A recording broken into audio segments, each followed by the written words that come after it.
Եթե թոշակառու լինել, ապա Եվրոպայում, երազում է Տիկին Գայանեն։ 25 տարվա մանկավարժ նրա հարևանուհին 20,000 դրամ թոշակ է ստանում։ Իր ստաժը 30 տարի է։ Չի բավականացնում լույսի, գազի, ուտելուն, որ մեկին տան, որ հիմա էլ գնան հանգստանան։ Դա հնարավոր չի, բացառվում է։ Իսկ Եվրոպայում ապրող մարդիկ շատ գոհ են իրանց թոշակներից, իրանց հանգիստը գերադասելի վայելում են։ Որպեսզի Տիկին Գայանեն իր ուզած թոշակը ստանա Երևանում, պետությունը քաղաքացիներին պարտադրելու է խնայել երիտասարդ տարիների եկամուտները։ Այս բարեփոխումն իրականացնելու համար պետությունը 3 տարում 50 օրենք է ընդունել։ Մեխանիզմն այսպիսին է. քաղաքացու թոշակը գոյանում է 3 աղբյուրից։ Պետբյուջեից հատկացվող բազային թոշակ, քաղաքացու ամենամսյա աշխատավարձից կուտակված գումար եւ այդ երկուսի շրջանառությունից ստացված տոկոսավճարներ։ Գումարները տարիների ընթացքում կուտակվում են քաղաքացու անհատական հաշվի վրա, որը ղեկավարում են կառավարիչները։ Նրանց անունները հայտնի կլինեն 1 տարվա ընթացքում։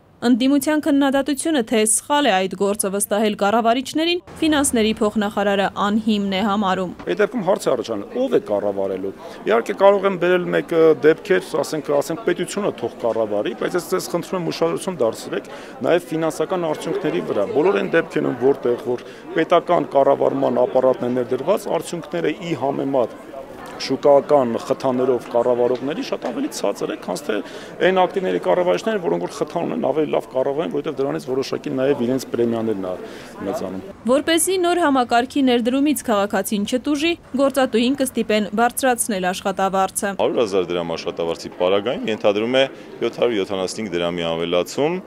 բարձր աշխատողի աշխատավարձի վրա, որպեսզի